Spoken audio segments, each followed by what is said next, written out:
죄송합니다. 뉴스파이팅 배승입니다. 3부를 시작하겠습니다. 야당이 국회 곳곳에서 청문회를 통한 대여 공세를 이어가고 있습니다. 내일은 과방위에서 방통위와 관련한 3차 청문회가 열리는데요. 국회 과방위 여당 간사인 최영두 국민의힘 의원 전화 연결해 보도록 하겠습니다. 나오셨습니까? 네, 그렇습니다. 네. 네, 안녕하세요. 미국에 가신다고요? 예, 원래는 가기로 돼 있는데 네. 지금 과방에서 이런 무슨 청문회 한다고 붙들려 있습니다. 네. 그렇군요. 의원님을 포함해서 여야 의원 5분이 네. 해리스 미국 부통령과 만난다는 기사가 나왔는데 그럼 만남이 이루어지는 겁니까? 저희들이 이제 이 민주당 전당대 초청으로 가는 것입니다. 네. 미국 의회는 하우스 데모크라시 파트너십이라 그래가지고 네.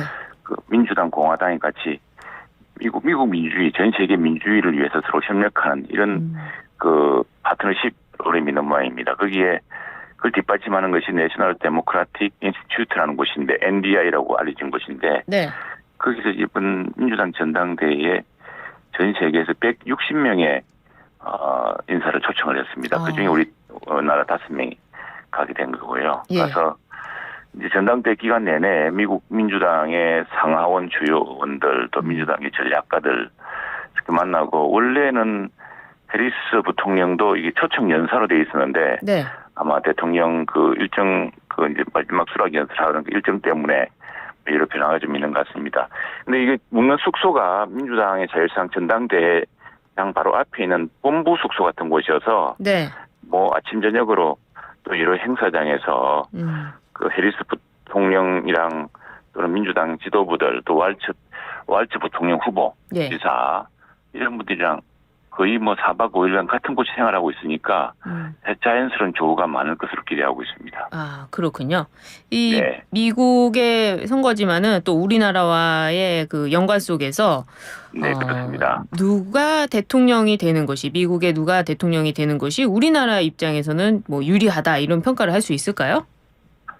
남의 나라 대통령 선거 이렇게 하기는 어려울 테고 어느 대통령이 되든 간에 예. 그동안 이뤄놓았던 한미동맹 그리고 한미 간의 경제적 협력의 토대 위에서 그걸 단단하게 더 다지고 또 서로 국내 정치 때문에 양국 관계가 후퇴하는 그런 일이 없도록 다방면에 그걸 따져놓아야죠. 예. 공화당 전당대회는 지금 워낙 그 트럼프 대통령으로 일찌감치 정해지고 하는 바람에 저희들이 참여할 기회가 없었습니다만 이번에 가서 잠시 또 끝난 뒤에는 워싱턴을 방문합니다. 그 워싱턴에서는 아까 말씀드린 하우스 데모크라시 파트너십 양당 초당파적인 그 기구가 있기 때문에 거기서 또 공화당 쪽 사람들도 접촉해 보려고 합니다. 아, 그렇군요.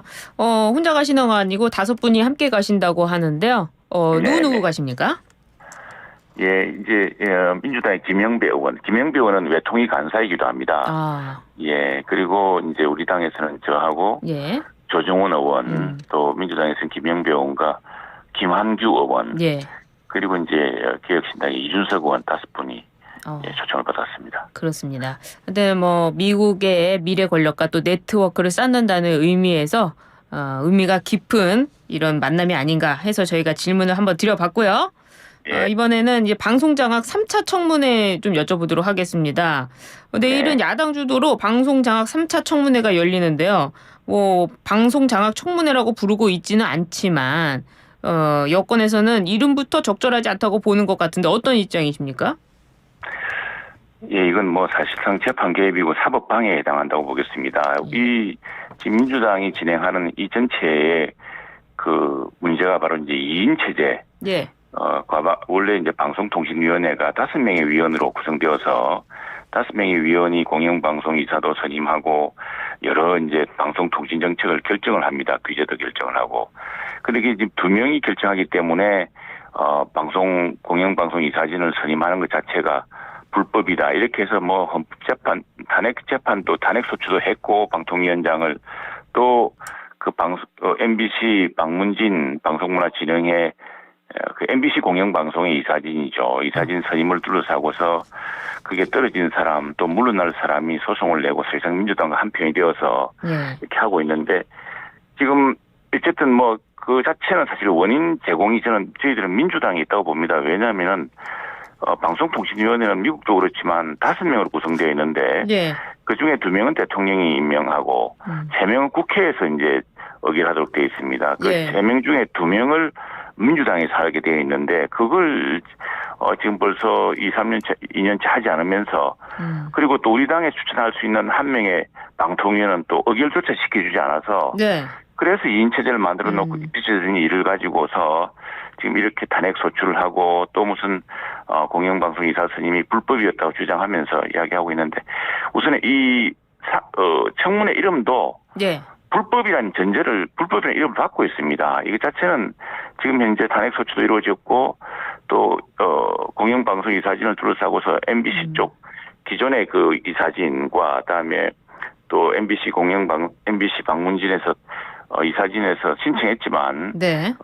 이번에 말하자면 탈락한 분들이 지금 네. 행정소송을 또 내어놨습니다. 내놓은 건데 그건 어쨌든 법원에 제출되었기 때문에 행정법원의 판단을 기다려야 되고 탄핵 소추도 빨리 이루어져서 어쨌거나 헌법 위반 여부가 밝혀져야 되는데 그 상태에서 그냥 민주당이 이 불법이라고 청문회 자체가 불법입니다.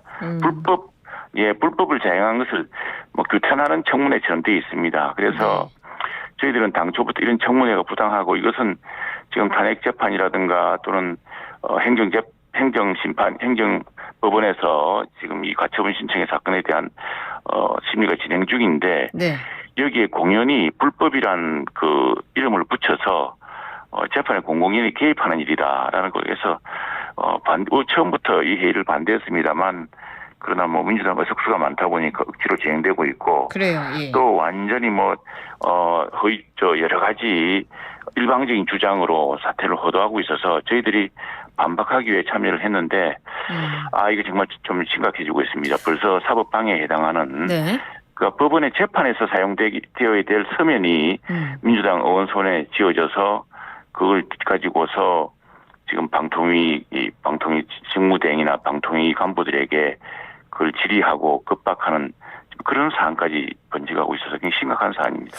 말씀하신 거 바로 지금 행정소송에 방통위 측에서 또 제출했던 이 답변서가 과방위원장이 이거를 얘기하지 않았습니까? 그 부분에 대해서는 어떻게 김태규 직무대행이 이건 불법이다라고 이야기를 했던데 국민의힘 입장은 어떻습니까? 뭐 추후 법적 조치가 들어가는 겁니까?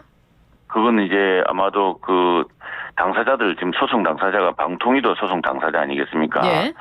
소송 당사자인데 방통위가 아마 제출했던 서면 답변서가 그건 지금 이 행정법원에서 비공개로 이루어지고 있습니다. 아, 그렇군요. 예, 비공개로 이루어지고 그다음에 변론이라든가 이런 반박 자료 이런 것들은 서로 당사자끼리 그러니까 변호사끼리만 볼 수 있고 그 변호사에 의뢰한 당사자만 서로 상의할 수 있는 것입니다. 그걸 국회라고 해서 가져와서 여기 상임위 회의장에서 건들 수 있는 게 아닙니다. 그걸 어떻게 갖고 오게 된 겁니까? 그건 짐작이 되는 바가 있죠. 그런데 그걸 지금 심각한 위중함을 그걸 잘 모르시는 것 같은데 그걸 유출한 분은 상당히 큰 나중에 징계에 처하게 됩니다. 만약 그것이 변호인이라고 했다면은. 예, 의원님.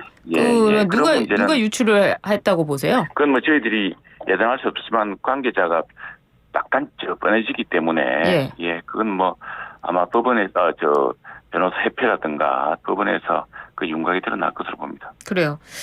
김태규 직무대행은요, 이 야당 주도로 진행하는 이 청문회 자체가 불법이라고 주장을 했는데요.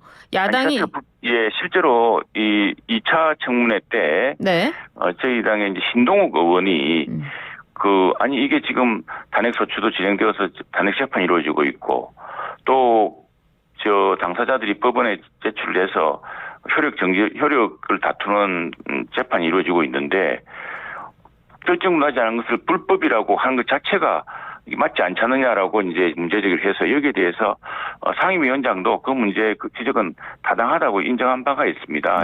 이게 말하자면은 법원에게 법정 밖에서 압박을 가하는 형국입니다. 민주당이 다수당이라고 해서 이 완전히 불법으로 단정을 하고 답정너처럼 이게 몰아가는 과정이라고 봐야죠. 그래서 저희가 좀 질문 드릴 게 실제로, 있는데. 네네. 실제로 이렇게 이 장명하는 것 자체가 재판 개입에 해당되고 굉장히 위법적인 사항입니다. 그래요. 그래서 야당이 이 증언 거부 혐의로 김태규 직무대행을 고발하기로 하자 김 직무대행 역시 무고와 직권남용 혐의로 야당 의원들을 고발하겠다고 맞섰습니다. 이 상황 어떻게 보세요? 그러니까 지금 출석을 해서 예. 증언하고 있는 사람이 증언 내용이 마음에 들지 않는다고 증언 거부로 이렇게 고발을 했습니다. 물론 국회 증언감정법에 그런 조항이 있기는 하지만 그건 뭐 나중에 법원에 제출되었기 때문에 법원에서 다툴 내용인데 답변의 내용에 대해서 지금 김태규 직무대행이 답변할 수 없는 내용이 있습니다. 왜냐하면은 방통위 규정에 보면은 방통위 회의록은 방송통신위원이 차기 회의에서 의결을 해야지만이 공개할 수 있도록 되어 있습니다. 그런데 지금 방통위가 위원장도 탄핵 재판 중에 있고 한 1인 체제지 않습니까? 민주당은 새로운 방통위원을 추천하지도 않고 있고 그런 상황에서 김태규 직무대행이 혼자서 결정해서 말할 수가 없다. 그래서 이거 제가 말씀드릴 수가 없다라는 취지로 이야기한 것이 정언 거부라고 이렇게 했던 것이죠. 네. 예, 여기에 대해서는 김태규 직무대행도 판사 출신이고 법조인인 만큼 자신이 스스로가 권리를 지금 방어할 권리가 있고요. 그런 문제에 대해서는 법적인 판단이 있을 까 봅니다. 그리고 국회에서 고발한다고 그래서 그것이 유죄나는 게 아닙니다. 오히려 국회가 사실은 공연히 그럴 수 없는 그렇게 답변할 수 없는 사람에게 답변을 강요해서 그 답변하지 않는다고 거부한 것 자체가 오히려 문제라는 그런 결론이 거꾸로 날 수도 있습니다. 그럴 경우에 이제 무고 같은 것도 적용이 가능하겠죠. 그래요.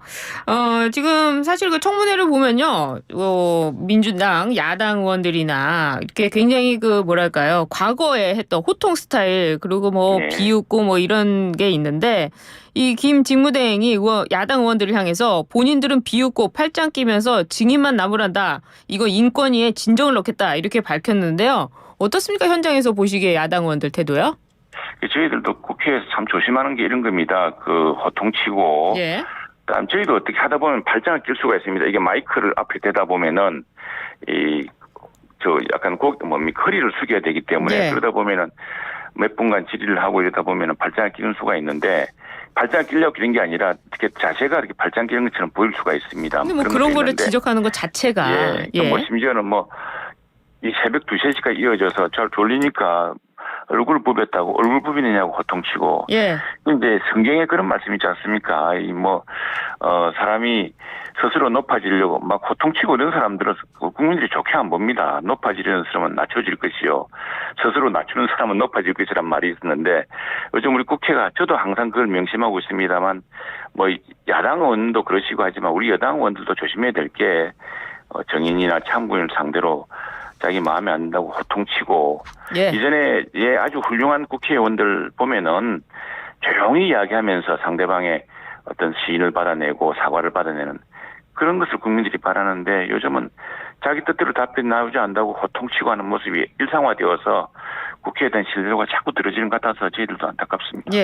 그리고 2차 청문회가 16시간 넘게 이어지면서 고문청문회라는 말까지 나왔습니다. 막판엔 의원들도 지쳐서 정신이 없을 지경이었는데요.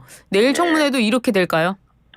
그렇게 해서는 절대로 안 될 일이고요. 그날은 아마 저희들은 솔직히 차수를 넘기길래 이제 이걸로 좀 끝내자는 심정으로 부득이 참여를 했습니다. 했는데 근데 또 3차를 또 한다 그러고 지금 법원의 결정, 행정법원의 결정이 26일 날 나오기로 되어 있습니다. 그렇다면은 더 이상 법원의 결정에 영향력을 미치고 어떤 압력을 가하려는 의도가 아니라면 중단해야 됩니다. 그리고 2차에 걸쳐서 10몇 시간 하면서 다 나온 이야기고 그리고 지금은요 검찰청에서도 아무리 긴급한 범죄 혐의를 하더라도 심야 수사를 못합니다. 심야를 넘긴다는 것 자체가 이게 고통이고 심리적 고문에 해당되기 때문에 그걸 못하게 되어 있거든요. 그런데 국회라고 해서 국회가 무슨 초법적인 기관도 아닌데 공직자라든가 정인에 대해서 이 정인은 어쨌든 의리 위치 아니겠습니까? 국회가 공격을 하니까 그걸 방어를 해야 되는 사람이고 그걸 해명을 해야 될 사람인데 그 사람을 붙들고 있으니 부득이 있을 수밖에 없는 일이고 근데 새벽 2, 3시까지 가면서 그 심리적으로 압박을 가하는 상황에서 예. 이제 그런 말이 오갔고 그래요. 또 그걸 가지고 이게 고문이라고 했는데 실제로 뭐 지금 저 검찰청에서도 경찰에서도 이런 밤 심야 시간에 이렇게 수사를 하고 하고 요즘 뭐 수사한다고 예, 해서 의원님. 네. 고문합니까? 네, 의원님. 그렇게 네. 신문만 해도 그걸 고문으로 간주하는 상황인데 좀 심각한 것도 참 인권 침해 사태라고 생각합니다. 그렇습니다. 의원님이 말씀해 주시는 게 국민들께서는 잘 모르시는 부분들도 있을 것 같은데요. 국민의힘의 네. 입장에서는 이런 부분들을 더 적극적으로 이야기하고 국민들에게 알렸어야 되는 거 아닙니까? 너무 소극적으로 지금 대응했던 거 아닌가 이런 생각도 드네요. 그래서 저희들이 그 불법적인 이게 위법적인 그리고 위헌적인 청문회지만 저희들이 그 청문회에 참석해서 나섰던 것도 지금 의석수를 보면은 민주당이 11석 그다음에 네. 조국혁신당 개혁신당에서 13석이고 야당이 13석입니다. 그다음에 우리는 알겠습니다. 7석밖에 안 되거든요. 예. 그러니까 우리가 다 나서도 절반의 발언권밖에 가질 수가 없는 상황이죠. 네. 그런 상황에서 저희들이 적극적으로 이 문제점을 지적하려고 했는데 그 의석수가 작다 보니까 국민들에게 네. 더 적게 들린 것 같습니다. 그래요. 뭐 의석수가 열심히 노력하겠습니다. 의석수가 네. 적다는 게 많은 분들은 그냥 핑계로 또 들을 수도 있으니까 그런 맞습니다. 부분들까지도 그 여론을 잘 해야 되지 않겠습니까? 의석수가 작은 소수 정당들도 뭐 언론에 많이 나오고 하지 않습니까? 그렇습니다. 국민의힘이 더 열심히 108석인데 해서 그러면 안 되죠. 예. 갑자기 또 그런 쪽으로. 그렇죠. 예, 죄송합니다. 예. 민주당이 이진수 방통위원장 취임 이틀 만에 탄핵 소추안을 통과시켰는데요. 네. 이 위원장은 직무정지를 감수하더라도 헌법재판소에서 탄핵 심판을 받아보겠다 이런 입장입니다.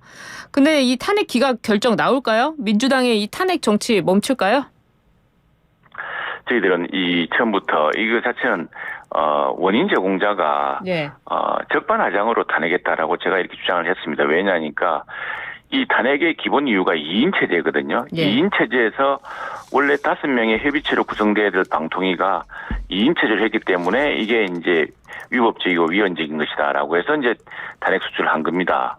근데 이제 헌법재판소 입장에서 볼 때는 이건 국회가 해결할 수 있는 문제를 네. 국회가 해결하지 않은 채 헌법재판소로 끌고 온 것으로 간주를 해서 기각될 것으로 보고 있습니다. 그래서 네. 왜냐하면 헌법재판소의 결정이 아니고서 다시 해결할 방법이 없으면 모르겠는데 이 지금 방송통신위원장은 취임한 지 하루 만에 이틀 만에 탄핵을 당했습니다. 예. 탄핵당할 사유가 충분치 않다고 그 정도의 중대한 위법이라고 보기가 힘든 상황이고요. 또 무엇보다도 2인 체제가 된 과정이 민주당이 2명의 방통위원을 추천하지 않음으로써 생긴 것도 크기 때문에 그래요, 예. 헌법재판소는 제가 지금 민주당에게 촉구하고 있는데 빨리 헌법재판소가 기각이면 기각, 인용이면 인용해서 결정이 나오도록 우리가 예아모두 공동으로 좀 촉구를 하자. 네. 이걸 지금 장기화시켜서 방송통신위원회를 이제 1인 체제, 2인 체제도 아닙니다. 아무것도 할 수 없는 체제로 하겠다는 것이 민주당의 목적이냐. 그렇지 예. 않다면은